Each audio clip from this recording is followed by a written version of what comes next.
대제사장의 여종 하나가 와서 베드로가 불 쬐고 있는 것을 보고 주목하여 너도 나사렛 예수와 함께 있었도다. 베드로가 부인하여 이르되 나는 네가 말하는 것이 무엇인지 알지도 못하고 깨닫지도 못하겠노라. 앞들로 나갈새 여종이 그를 보고 곁에 서 있는 자들에게 다시 이르되 이 사람은 그 도당이라. 하되 또 부인하더라. 조금 후에 곁에 서 있는 사람들이 다시 베드로에게 말하되 너도 갈릴리 사람이니 참으로 그 도당이니라. 그러나 베드로가 저주하며 맹세하되 나는 너희가 말하는 이 사람을 알지 못하노라. 달기 곧 두 번째 울더라. 이에 베드로가 예수께서 자기에게 하신 말씀 곧 달기 2번 울기 전에 네가 3번 나를 부인하리라. 하심이 기억되어 그 일을 생각하고 울었더라. 깨나는 성경 말씀으로 버려야 채워집니다. 이런 제목으로 말씀을 나누려고 합니다. 하나님이 사람을 그분의 형상과 모양대로 창조하셨어요. 그런데 우리가 하나님의 형상과 모양대로 창조함을 받았다고 해서 완전 무결하게 만든 거 아니거든요. 우리가 어떻게 생각하면 아니 하나님께서 그분의 형상과 모양대로 창조함을 받게 되었다고 한다면 완전하게 만드시지 왜 빈틈있게 만드셨을까? 하나님이 사람을 만드신 가장 중요한 목적은 사랑하기 위해서라고요. 하나님의 사랑의 대상으로 하나님의 형상과 모양대로 창조하셨어요. 그렇기 때문에 그리스도인들이 온전하게 되는 길은 하나. 하나님의 사랑에 반응하고 그 하나님 앞에 전적으로 사랑할 때 온전함을 누릴 수 있어요. 이것을 얘기하는 분이 감리교 창시자였던 존 웨슬레가 그랬거든요. 그리스도의 완전이라는 책에서 그분이 얘기하기를 그리스도인이 완전하게 가는 길은 하나다. 하나님과 관계 속에서 그분의 사랑을 전적으로 받아들이고 사랑으로 하나 되어질 때 그리스도인은 완전을 이룰 수 있다. 이렇게 얘기를 해요. 그리스도의 완전이라는 것은 예수 그리스도의 인격이 나타나는 것을 말하고 그리스도의 완전이라는 것은 하나님의 거룩함이 나타나는 거고 땅에 속한 사람이 하늘에 속한 신령한 존재로의 변화를 말하거든요. 이 그리스도의 완전, 하나님의 사랑에 반응하여 온전함을 이루는 길은 무엇일까? 예수님께서 하시는 말씀이 마가복음 8장 33절에서 아무든지 나를 따르려거든 자기를 부인하고 자기 십자가를 지고 나를 따를 것이니라 그랬어요. 우리는 죄인이잖아요. 죄 아래 태어났잖아요. 그 죄인이 하나님의 사랑을 와닿는 게 그게 쉽지가 않아요. 그 사랑을 인식하고 그 하나님을 사랑한다는 게 그렇게 말과 같이 쉬운 게 아니에요. 그래서 예수님을 따라갈 때는 가장 우선해야 되는 것이 자기 부인이에요. 이 자기 부인, 자기를 비워내야 되거든. 자기 부인이라는 것은 비움을 말해요. 여기서 체험이라는 것은 예수 그리스도의 십자가를 드리는 것을 말해요. 이 비움과 체험을 통하여 우리는 그리스도의 완전으로 나갈 수 있어요. 오늘 본문에서 예수님의 12제자 중에 수제자로 일컬음을 받았던 베드로가 예수님을 부인하는 장면이 나와요. 그것도 3번씩이나. 그러나 부인으로 그치는 것이 아니라 오늘 성경에서는 베드로가 통곡하고 회개함으로 하나님 앞에 변화되어지는 모습으로 나오는 그런 단초를 제공하고 있거든요. 오늘 말씀을 통해서 비움과 체험, 그 비움의 의미가 뭘까? 왜 비워야 하나? 그거를 말씀드리고 체험의 의미는 십자가를 드린다는 게 뭘 말하나. 세 번째는 그러면은 그 체험의 비밀인 그 십자가가 내 안에 주장할 때 어떤 결과가 나올까. 이렇게 세 가지로 말씀을 나누려고 합니다. 첫째는 비움의 의미가 뭐일까? 왜 무엇을 비워야 될까? 지난 시간에도 말씀드린 것처럼 그 베드로가 예수님께서 십자가에 못 박아 죽을 것을 여러 군데서 말씀하셨거든요. 한두 번 말씀한 게 아니에요. 그런 예수님의 말씀에 베드로가 한 호언장담한 내용이 있죠.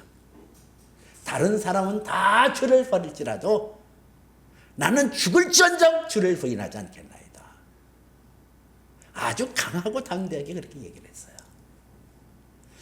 그런 베드로를 향하여 예수님께서 찬물을 끼얹잖아요. 내가 진실로 내게 이른다. 오늘 이 밤에 닭이 2번 울기 전에 3번 내가 나를 부인하리라. 여러분, 닭이 어떻게 울어요? 새벽에 새치며 닭이 울어요. 동이 트기 전에 닭이 우는데 꼭지요 하고 우는데 한참 뜸을 들이고 닭이 울던가요? 꼭지요 하고 1시간, 2시간 지나고 다시 꼭지요 이러던가요? 아니에요. 닭이 울 때는 꼭지요 울고 나면 연이어서 또 있다가 꼭지하고 울어요.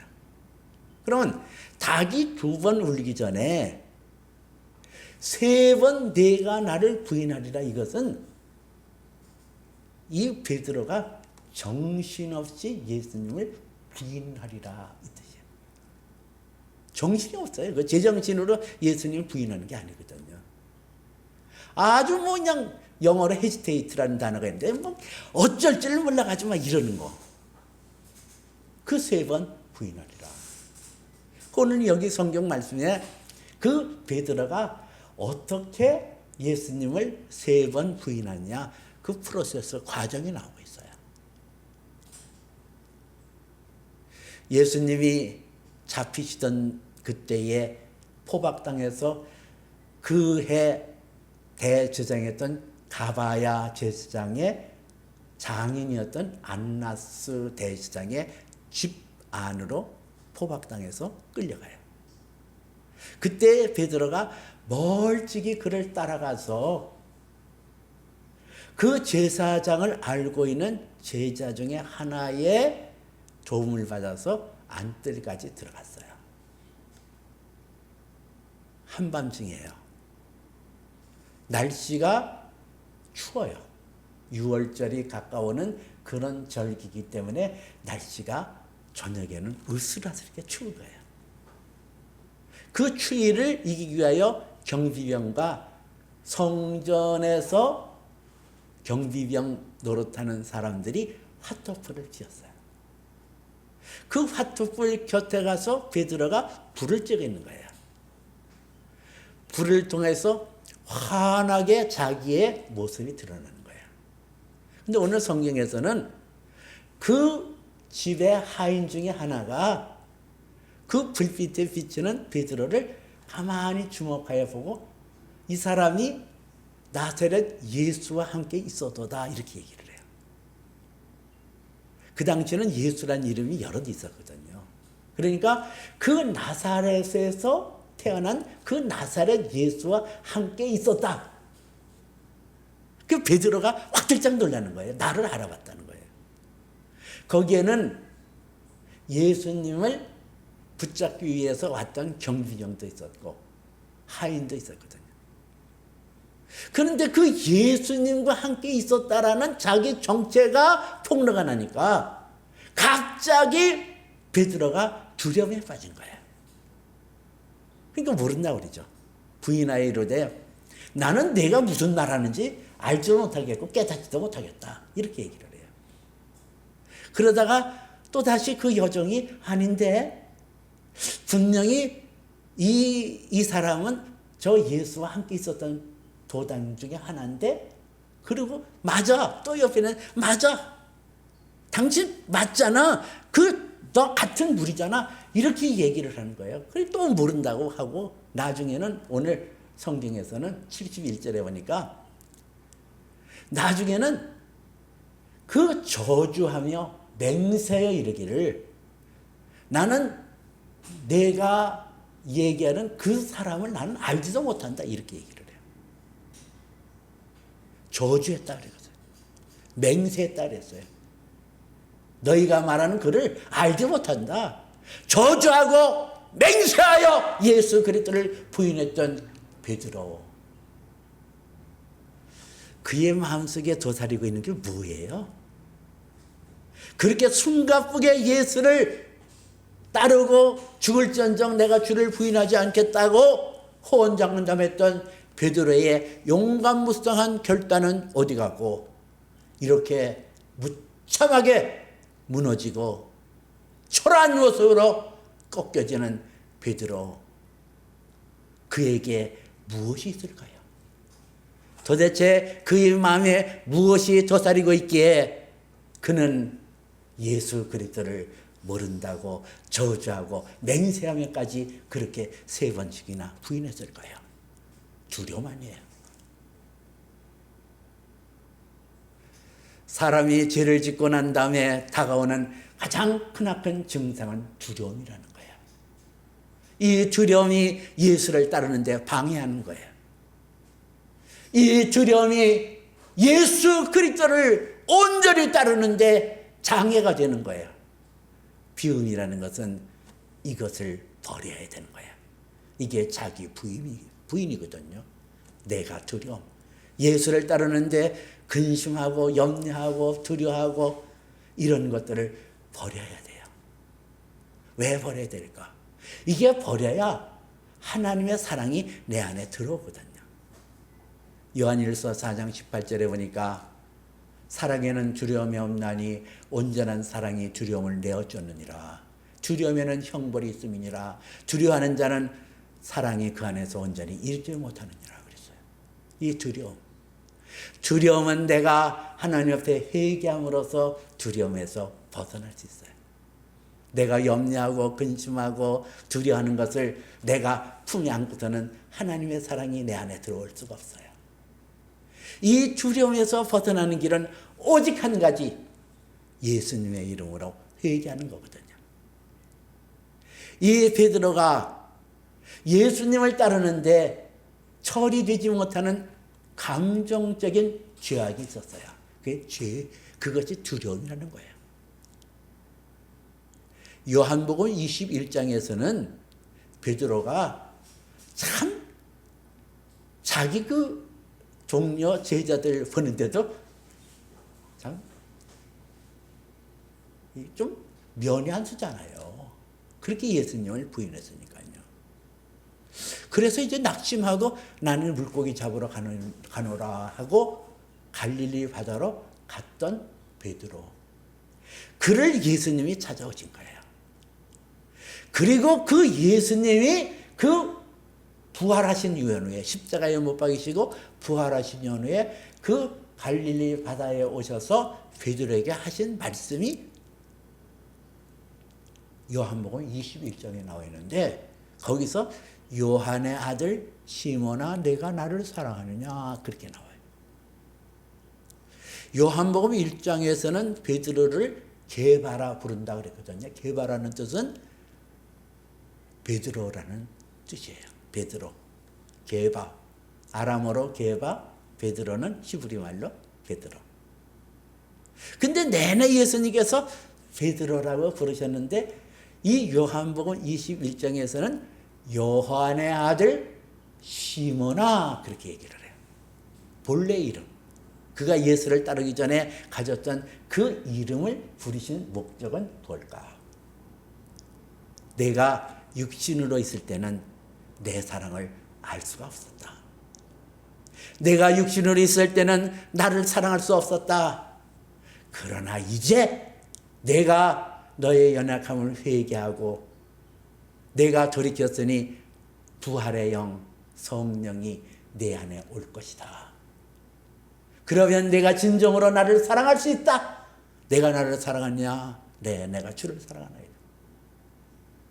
베드로는 자기 힘으로, 자기의 능력으로 주님을 사랑할 수 없어요. 하나님께서 그의 아들 예수 그리스도를 통해서 이 땅에 보내신 보혜사 성령이 우리 안에 와야 그 사랑으로 하나님, 그 성령으로 하나님의 사랑이라는 사실이 내 안에 들어차고 그 성령으로 하나님을 사랑하고 그 사랑 속에 두려움을 이기고 세상을 이길 수가 있어요. 여러분, 이것이 비워지는 거예요. 내 마음속에 두려운 마음, 내 마음속에 근심하는 마음, 내 마음속에 염려하는 이런 것들, 이거는 아담 이후로 사람의 죄성에 속한 거거든요. 이것들 비워내야 된다는 거예요. 비워내야 채워져요. 무엇으로 채워질까? 두 번째는 십자가를 지고 따를 것이라 그랬어요. 십자가. 자기 십자가. 오늘 베드로가 그 안나스 제사장 뜰, 이 뜰은 가바야 제사장 뜰하고 연하였기 때문에 가바야 제사장 뜰이라고도 볼 수 있고 안나스 제사장 뜰이라고도 할 수 있어요. 그 뜰에서 그 베드로가 예수님을 부인하게 이르렀을 때에 들려오는 소리가 있었어요. 제사장이 아주 노기가 등등한 목소리로 그 신성모독하는 소리를 너희가 들었느니라. 너희는 어떻게 생각하냐? 하니 그들이 다 예수를 사형에 해당하는 자라 정죄하고 이렇게 나와요. 베드로가 식겁을 하는 거예요. 사형에 해당한다는 자라. 그리고 연이어서 그 사람들이 그에게 침을 뱉고 그의 얼굴을 가리고 주먹으로 치며 하인들은 손바닥으로 그를 치더라 그랬거든요. 자, 이 베드로가 이런 상황 속에서 얼마나 놀랐겠냐고요. 그런데 예수님의 주문은 뭐냐? 예수님의 말씀은 아무든지 누구든지 나를 따르거든 자기를 부인하고 자기 십자가를 지고 따를 것이냐. 예수님의 걸어가신 십자가를 지고 가라는 거예요. 베드로가 지금 두려워하고 근심하고 염려하는 게 뭐예요? 나도 예수님처럼 사형에 해당하는구나. 나도 예수님처럼 저 모욕과 수치와 고통을 당하는구나. 이게 싫은 거예요. 그 십자가가 싫은 거예요. 그 예수님의 따르는 길을 따라갈 수가 없는 거예요. 근데 예수님의 요청은 뭐예요? 그 십자가 져라. 여러분, 우리 신앙에서 이게 걸림돌이거든요. 나는 예수님을 따라서 평탄대로만 걷기를 원했지. 내가 이 수렁에 빠지고 고통에 빠지고 사람들에게 무시당하고 망신당하고 그리고 고통을 겪는 게 이게 왜 내게 주어지는 거야? 나 이 길 안 가. 근데 주님은 그 십자가를 지라는 거예요. 자기를 부인하고 내 안에 있는 두려움을 회개하고 주께로 돌아오고 그리고 십자가로 채워라. 아니 좀 좋은 걸로 채우라기는 아멘 아멘 하고 나도 달려갈 것 같아요. 근데 좋은 거 채우는 게 아니라 십자가로 채우라는 거예요. 말이나 돼요 이게? 여러분들의 고민이 그거에 신앙이 자라지 않는 게 십자가가 다가오면 싫어. 아 싫어. 나는 내가 이거를 하고 예수 믿어? 아니야. 평생 십자가 통과하지 않으면 여러분들은 온전한 신앙을 가질 수가 없어요. 왜 십자가로 충만해야 될까?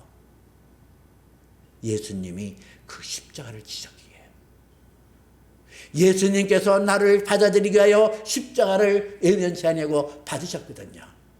얼마든지 12형이나 더 되는 천군 천사를 통하여 십자가를 외면할 수 있었고, 겟세마네 동산에서 기도할 때 하나님 앞에 요청하여 십자가를 떠날 수 있었어요. 그럼에도 불구하고 예수님께서 그 십자가를 향하여 담대히 나갈 수 있었던 한 가지 사실이 있다고 한다면, 분명한 목적이 있다고 한다면, 죄인된 나를 그 안에 품어주시고 그 안에 용서하시기 위하여 예수님은 십자가로 담대히 나가셨거든요. 나도 그 십자가 져야 돼요. 그 십자가 앞에 나가 예수님을 내가 영접해야 돼요. 하나님 자녀가 그냥 되는 건 아닙니다. 영접하는 자, 곧 그 이름을 믿는 자들에게는 하나님의 자녀가 되는 권세를 주느니라 그랬는데, 영접이라는 게 뭐예요? 예수를 받아들이는 거예요. 예수님을 나의 주님으로. 근데 예수님이 십자가 지셨거든요. 나도 그 십자가 져야 돼요. 신앙의 모든 위인들은 모두가 이 십자가를 외면치 않았습니다. 십자가는 내가 자발적으로 지는 것이 아니에요. 다른 누구에 의해서 억지로 짊어지게 하는 것 십자가예요. 구레네 사람이 유월절 절기가 다가와서 십자가를 지고 가는 예수님 대신 십자가는 지고 간 것은 억지로 진 거예요. 십자가는 억지로 지는 거예요. 내가 자발적으로 지는 것이 아니라 타의에서 다른 사람에 의해서 짊어지는 것. 그런데 불평하지 않고 그것을 짊어졌던 사람들이 신앙의 위인으로 하나님 나라를 밝히고 있거든요. 구약에 나오는 다니엘도 사자굴의 십자가의 형틀을 거부하지 않았어요. 다니엘의 세 친구도 극렬한 풀무불을 앞두고 거부하지 않았어요. 이게 십자가거든요. 죽음이요, 고통이요, 수치요, 모욕이거든요. 그런데 그들은 그 십자가를 결단코 외면하거나 뒤로 물러서지 않고 담대히 그것을 짊어졌어요. 이것이 체험이에요. 놀랍지요? 십자가가 왜 이렇게 중요한가? 십자가가 왜 이렇게 중요한가? 죽음으로 끝나는가? 그게 아니에요. 예수 그리스도께서 십자가의 죽으심으로 사흘 만에 다시 살아난 것처럼 십자가의 의미는 나를 살리는 능력이 있거든요. 그래요. 세 번째로 그 십자가로 체험을 받을 때 나타나는 결과가 뭔가? 여러분, 예수 그리스도의 십자가로 내가 충만함을 받으면 예수 십자가에는 두 가지 현상이 나타난다 그랬어요. 하나는 하나님의 공의입니다. 하나님은 하나님의 사랑이에요. 하나님의 공의와 하나님의 사랑이 조화롭게 어우러지는 것이 십자가거든요. 내가 나의 죄를, 나의 두려워하고 근심하고 염려하는 죄를 하나님 앞에 회개하고 예수 그리스도의 십자가를 내 안에 드려야 때 그 십자가가 내 안에서 구원을 온전히 이루거든요. 너희 안에 행하시는 이는 하나님이시니 그가 너에게 소원을 갖고 또한 행하게 하시느니라 그랬거든요. 하나님께서 우리에게 소원을 갖고 행하시는데, 그러므로 너희는 두렵고 떨림으로 너희 구원을 온전히 이루라 그랬어요. 이 두렵고 떨림으로 너희 구원을 온전히 이루라는 것은 하나는 하나님의 공의를 인정하라는 거예요. 내가 십자가를 맞닥뜨렸을 때, 십자가로 충만할 때 나는 하나님 앞에 죄에 대하여 두려움이 생겨요. 죄를 가볍게 여기지 않습니다. 그리고 하나님의 사랑 안에서 자유함이 있어요. 강하고 담대함이 있어요.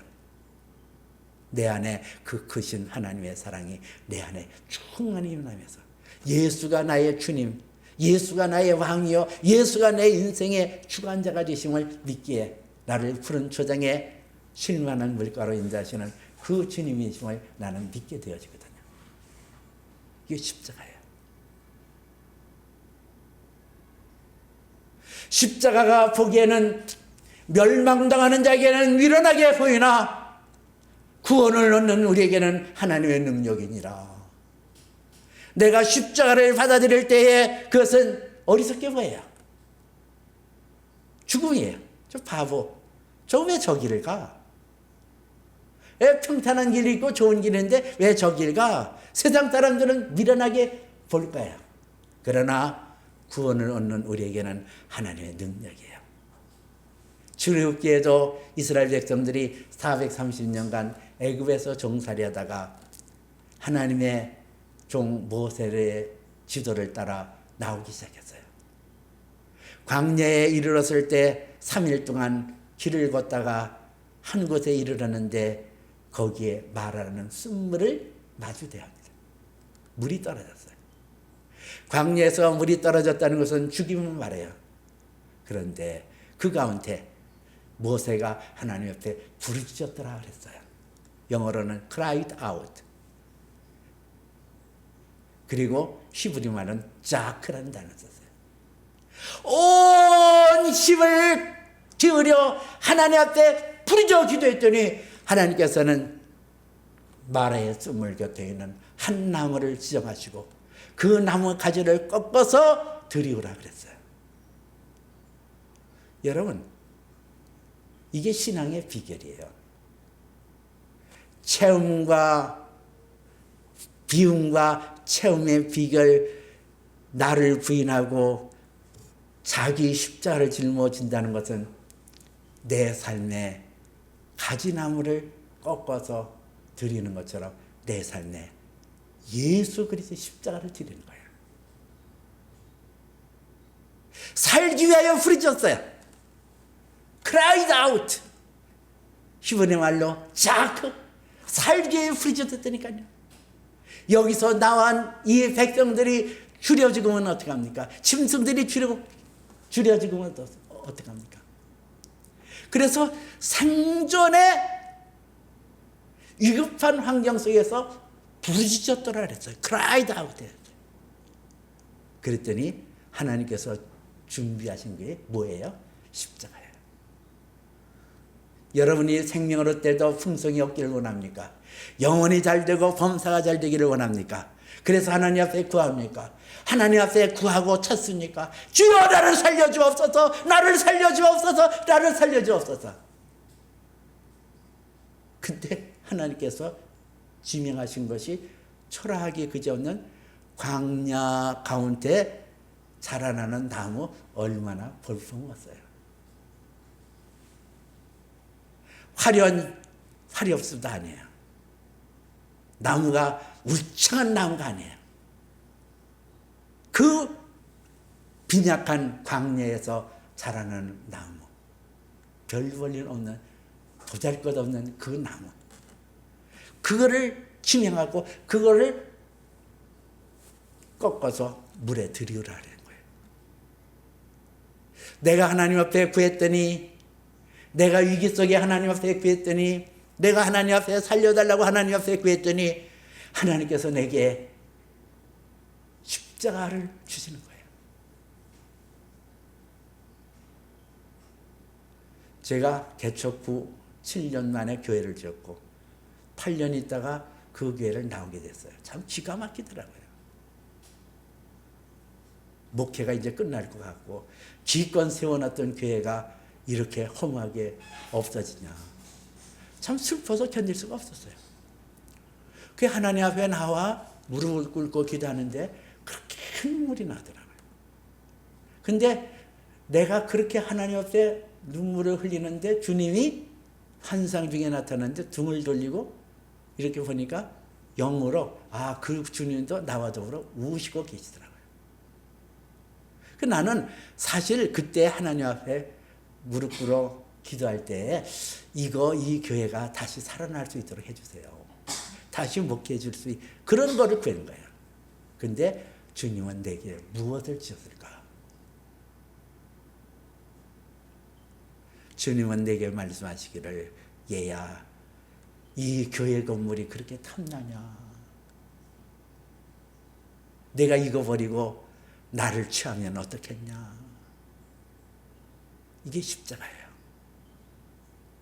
예수님의 그분을 나의 것으로 받아들이는 거, 이게 십자가거든요. 눈에 보이지 않지만은, 손에 잡을 수 없지만은, 그 주님 한 분만으로 만족할 수 없더냐. 이게 십자가예요. 예수님 한 분으로 만족합니다.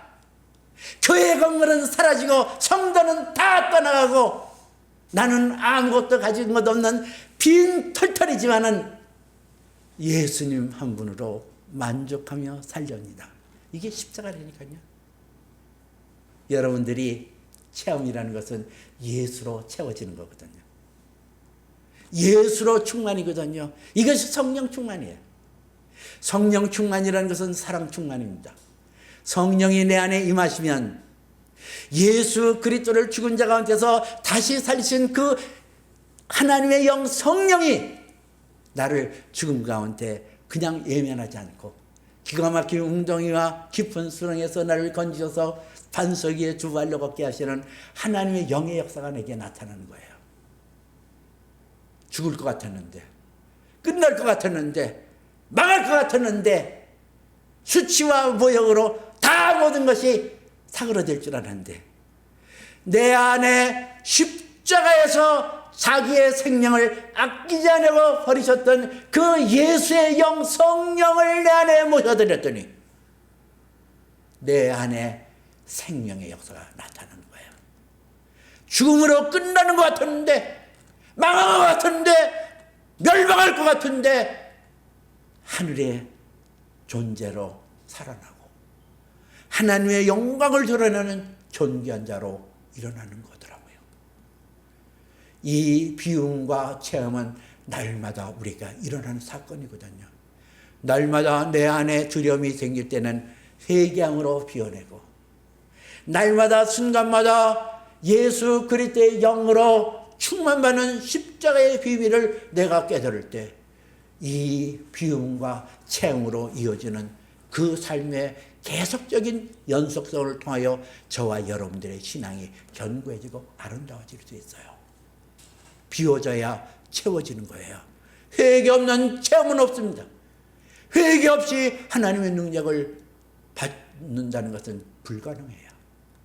내 마음의 감정의 죄들, 두려워하고 근심하고 염려하는 이 감정의 죄를 비워내세요. 그리고 십자가로 충만 채우세요. 그것이 당장에는 보잘것없고 고통스럽고 아픈 것 같지만은 받아들이세요. 내게 주어지는 환경, 내게 주어지는 치욕스러운 것, 내게 주어지는 것이 때로는 내게 가치가 없이 보여지는 것이라도 그것을 내가 짊어지고 갈 때 거기에 하나님의 영이 역사하기 시작해요. 그러므로 하늘의 것으로 채워지는 놀라운 축복의 은혜가 임하는 것을 믿으시길 바랍니다. 기도